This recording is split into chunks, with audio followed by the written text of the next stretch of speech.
Hello, all of you vaingloriously wonderful people. The automation update for Astroneer is here, so let's take a look at what's new, what's changed, and take a moment to discuss my initial thoughts on this highly anticipated update. We have a ton of new items that live up to the name of the update that allow us to, well, automate a huge amount of the creation process. We have the auto extractor, auto arms, medium resource canister, large resource canister, button repeater, power sensor, storage sensor, and battery sensor. Now I know I breezed through those pretty quick, but I will be covering them in comprehensive detail next Wednesday in Astroneer Academy 306. Be sure to watch for that video for all the details on how all of this works, their recipes, and more. The EXO Outfitters store has also been added to the game, allowing players to purchase qubits with real-world money and then use those qubits to purchase cosmetic items in the game. I gotta say that all the cosmetics are very well done, so it's apparent that a ton of effort went into their creation.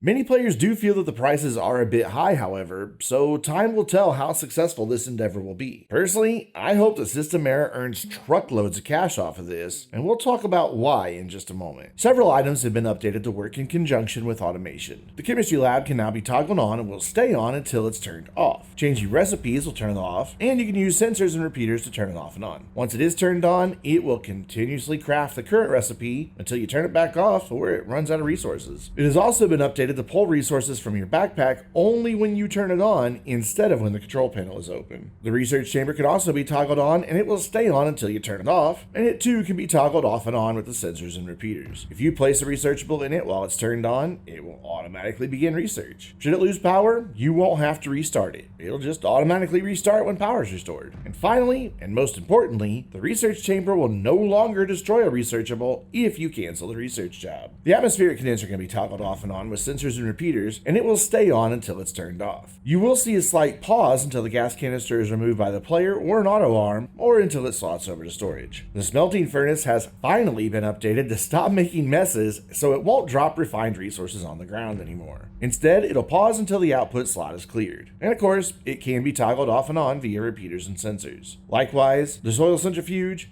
EXO request platform, trade platform, and all the printers can be triggered with sensors and repeaters. And finally, shredders will no longer drop scrap on the ground. Instead, they'll pause their operation until storage is freed up or a player or the auto arm removes the scrap. But let's go back to the soil centrifuge for a moment. I noticed a weird issue with it earlier. Keep an eye on it as it creates some compound. Most of that compound is going to move over to the medium silo and then into the medium resource canister. But 2 or 3 compound nuggets are hovering inside the soil centrifuge until I manually move them. Later, I left these nuggets hovering and picked up the medium resource canister, and these nuggets moved along with it. So I'm not sure if the problem is with the centrifuge or the canister or maybe a combination of both, but it's kind of weird. And that was not the only problem I encountered. Performance on a larger save was noticeably worse than it was the last time I played it before the update. And honestly, that's a fairly big disappointment because up until now, each Astroneer update has always brought about incremental performance improvements. And these improvements were really easy for me to notice since I typically have really big saves with a solar system full of bases and vehicles and hundreds of resources. And the final issue that I encountered was with the limited time event, which I will get into the details of in just a moment. I completed the first unlock in the event, but it took close to an hour before the VR mission mask actually unlocked. I closed the game in Steam, restarted him several times to no avail. In previous limited time events, items unlocked for me immediately. I didn't have to restart anything. But there's also some other issues that remain. System Error promised that, with this update, self-hosted servers will have achievements, unlockable cosmetics, and the ability to participate in limited time events.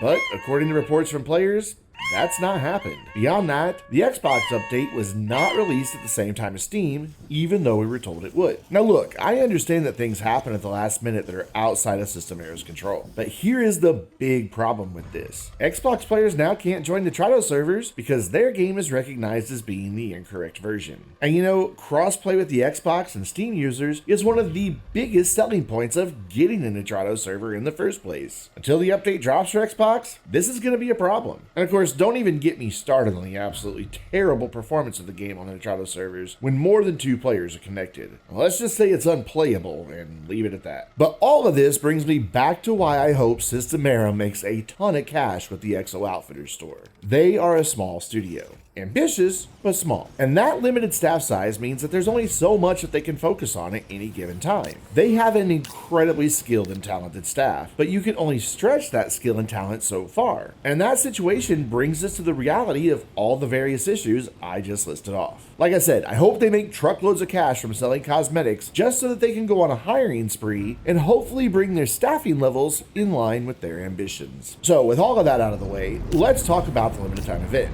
the EXO Automated Mass Production Protocol. Essentially, you're taking perfectly good resources, compound aluminum and aluminum alloy, attaching them to a rocket, and then blasting them off into space. To reward you for wasting resources, you can unlock the VR mask, gearhead hat, and Metal Gear visor. You also get incremental rewards along the way. So far I've gotten some graphite, aluminum, and some small batteries. Once you complete all the unlocks, you can continue getting randomized rewards for Astroneer. That's right, friends.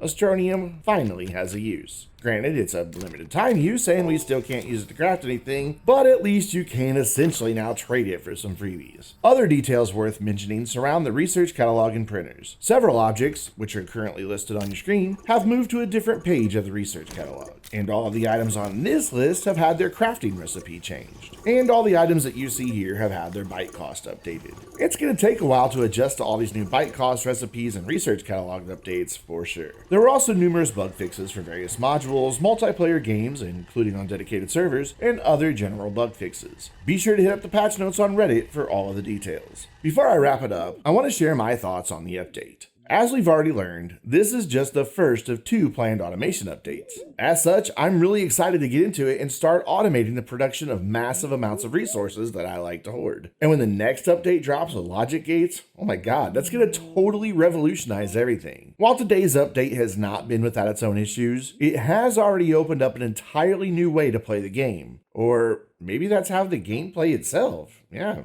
Kinda. And I have nothing but love and respect for Systemera, even when I disagree with some of their decisions, and I have full confidence that they will get these issues sorted out in time. Let's just hope that that time is short. And with that, I'd love to hear your thoughts. Leave a comment down below letting me know what you think about the update, what your favorite new item is, or just anything else you'd like to talk about. And be sure to watch for Astroneer Academy 306 next week, where I will have comprehensive details on all of the new automation items. And until then, I'm Brandon, reminding you to stay vainglorious.